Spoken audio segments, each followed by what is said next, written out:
σπίτι μου κνήμες και περώνες αθώων.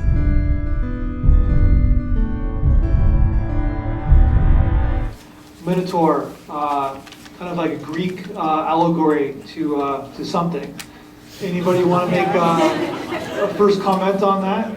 I think that the idea was that the person narrating was the Minotaur and they're guiding you into the labyrinth that is his mind, which was like a quotation from the movie, and that's why it was so dark and so hard to understand, was that you are trapped in his labyrinth, like he's led you into this movie, which is making up his mind.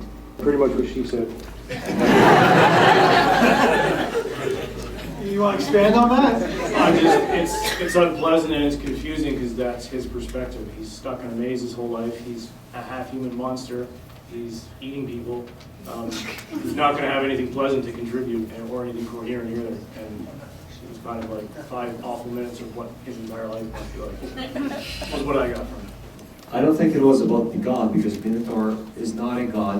It's actually a creature, half human, half a bull, and he lived in the labyrinth. And one nation was paying contribution with like virgins. They would sacrifice virgin ladies to this creature.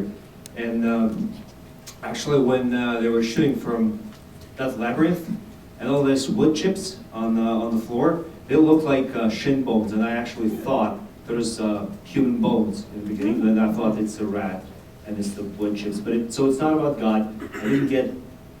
I didn't understand at all. It wasn't visually pleasant. I'm not sure what it's about, but I'd really like to know. I'll go home and I'll Google. I really don't understand. It didn't repulse you because you still want to know what's going on. I was wondering if anyone had any insight on the hanging. Like there was just like someone's dangling feet. Mentioning that they sacrifice virgins, so Yeah, but they like fed them to him. Like they like he attacked them and ate them and I guess left their shin bones or whatever. But maybe, yeah. Well, I guess I was wondering partially because the way Theseus defeats the Minotaur is that he uses a string as he's going into the labyrinth so that he can find his way back out. And I was wondering about any like connections between that and being hanged, or like I don't know.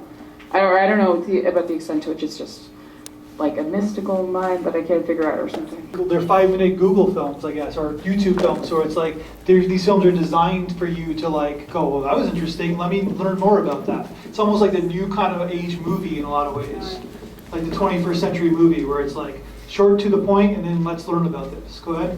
I almost find this one of the most interesting movies now, just because it's almost an interpretation of not understanding something and then looking at something, not understanding it, judging it based off of it, getting the full facts of what it is about, and then fully understanding what the actual film's about.